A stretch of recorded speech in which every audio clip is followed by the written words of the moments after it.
Mom! Mom! Mom! Mummy! Mummy! Mama! Mama! Mama! What? Hi. So, dudes, welcome back to another rendition of FGO NA How To. How's your America grinding experience going? Mine's going fucking sweet! So last time I ran a poll after my Jack video asking who you wanted to see next, and Twitter said that it was split between Morty and French Vanilla. Well, technically, it turns out that, according to Twitter anyway, Morty won. It also turns out that I'm too fucking lazy to see by how much, because as far as I know, Twitter doesn't tell you the exact number of votes. So, you get a bonus episode. Again. You're welcome. So let's talk a bit about everyone's favorite Arthurian bastard, Mordred. Mordred is a 5-star saber who, for all intents and purposes, is Artoria with a bit more attack, and a bit less health, and a different third skill, who also needs hearts. Them directly to you, that's a whole other level of harassment, really. I mean, why bother trying to beat your dad when you can just beat her? Not that she so totally isn't anyway. She's a general offense saber who's pretty good at farming, and has some utility in certain challenge quests thanks to her third skill and her MP gimmick, which is the game's way of telling us that this isn't just a phase, apparently. I am not friggin' phase.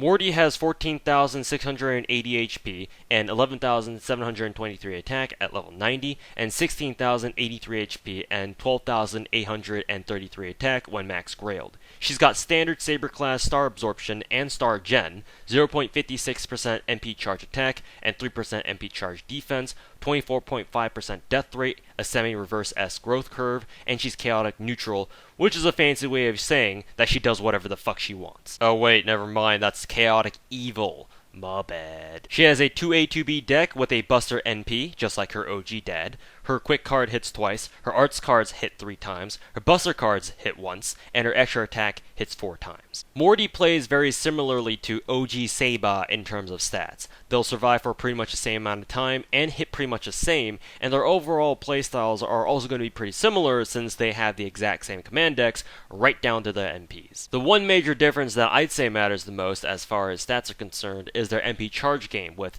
Artoria having much better charge gain than her bastard kid does if you don't take skills into account. Speaking of skills,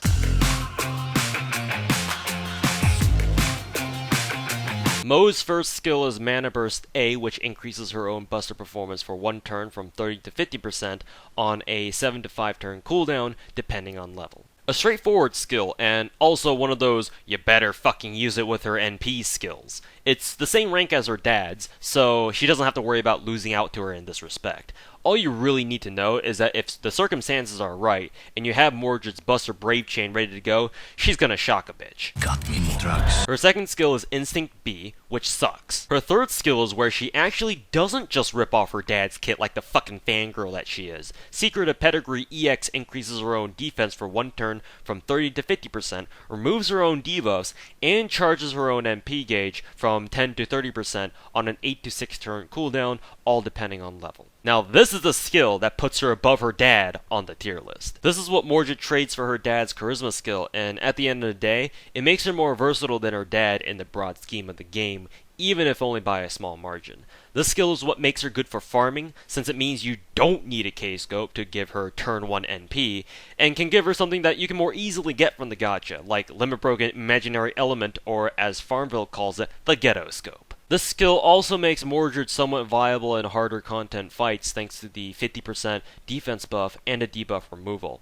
Even though an evade or an invul skill would have been much nicer, at the end of the day this skill is multi-purpose, and you shouldn't forget the versatility that it brings to Mordred's dinner table, which already makes it a much better dad than Saber could ever be. By the way, Apoc says she's got battle continuation, so why didn't you just give her that instead of fucking instinct, huh, DW, you bunch of fucking dumbasses? Her passive skills are Magic Resistance B, which increases her own debuff resistance by 17.5%, and Riding B, which increases her own quick card performance by 8%, both of which she stole from her dad, just like her first 2 skills. Overall, these skills make her an aggressive Saber who's all about putting in that work. Everything about her kit is geared towards either directly buffing her attack or helping her get more opportunities to do big damage. Mana Burst significantly increases her damage output with Buster Braid Chains, Instinct will give her a chance to crit even if I do think it's a terrible skill, and Secret of Pedigree lets her reach her Noble Phantasm a lot faster because of how mediocre her MP charge gain stat itself is. And speaking of her Noble Phantasm,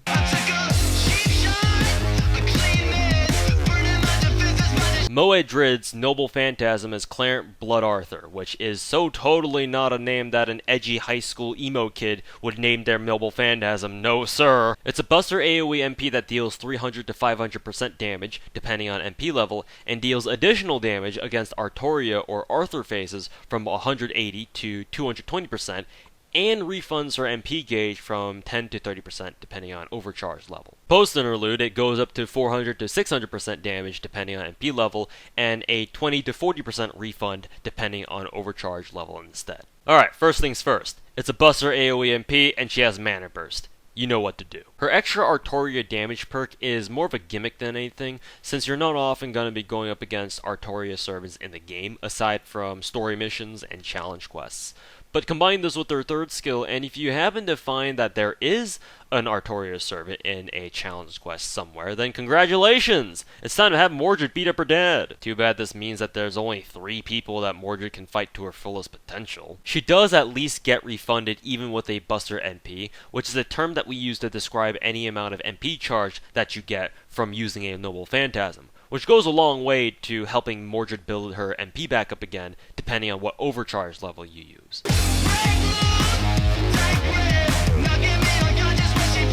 Perhaps true to her personal nature, since her kit is so geared towards general battles and farming, Warhammer 40k Girl doesn't really have any proper strategies. You just kind of throw her at whatever needs killing, and hopefully she'll do the job just fine. It also helps, or not, depending on your perspective, that all of her skills, with maybe the exception of Instinct, also depending on your perspective, are selfish and only affect herself, so in a similar vein to Neurobride, her playstyle, and I guess by corollary, whatever strats you want to use with Mordred, are mainly reactionary most of the time, though for a different reason. Really, the only time you'll have actual premeditated and relevant strats going into a fight with Morty is for a challenge or story battle against any version of her dad, or whenever you want to farm something that involves a ton of Lancers, or maybe Berserkers. In other words, channel your inner Thatcher after you've lost your hard breachers and just go ham.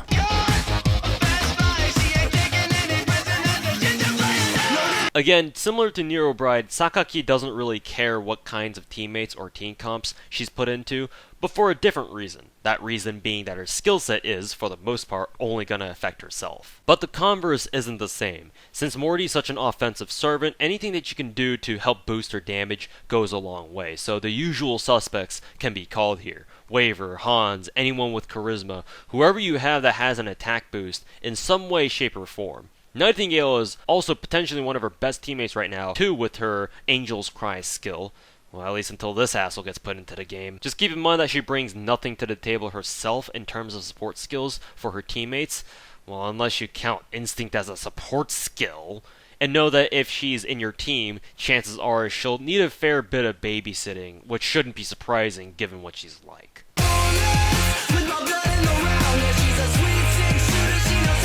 This shouldn't come as any surprise to you that offensive CEs are what are best on Pelvic Curtain Girl. Don't lie to me, I know some of you degenerates get turned on by that shit. So, surprise surprise, LZON's variants are pretty fucking sweet on her, seeing that Buster Braid Chains are a thing with her.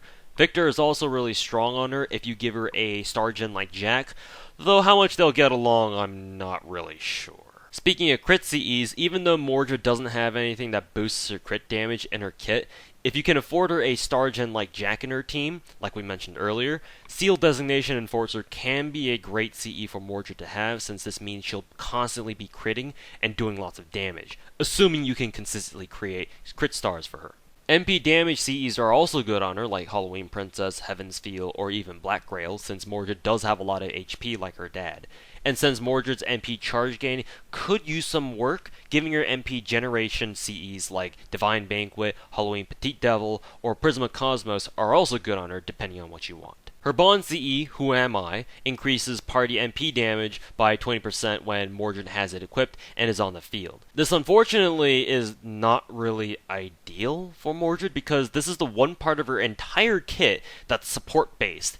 In comparison, Golden Helm, which is Drake's Bond CE, is good on her because she has the Voyager's skill that gives her a tremendous burst of party support, while Mordred has nothing to complement her own Bond CE if you were to give it to her to use in a fight.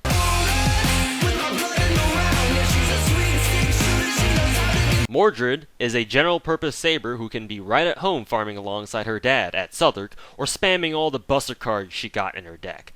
She's got some utility in challenge quests thanks to her third skill and MP gimmick, but seriously, DW should just give her guts instead of instinct. But I'm sure she'll have a blast being on the Maury show. You are the father! And in case all else fails, she's got 10 other dads you can go after. And that's all you need to know about the Kingsman reject. No tour to pull this time, because the second Exodus is coming, and I doubt there'll be enough of you left to care about the game anymore. Make sure to watch the other video that I put out today on John before you quit the game, and I will see you all sometime in like 2, 3, I don't... Deuces. Words that I could have used, I was too scared to say out loud. If I could not break your fall, I'll pick you up right off the ground. If you felt invisible, I won't let you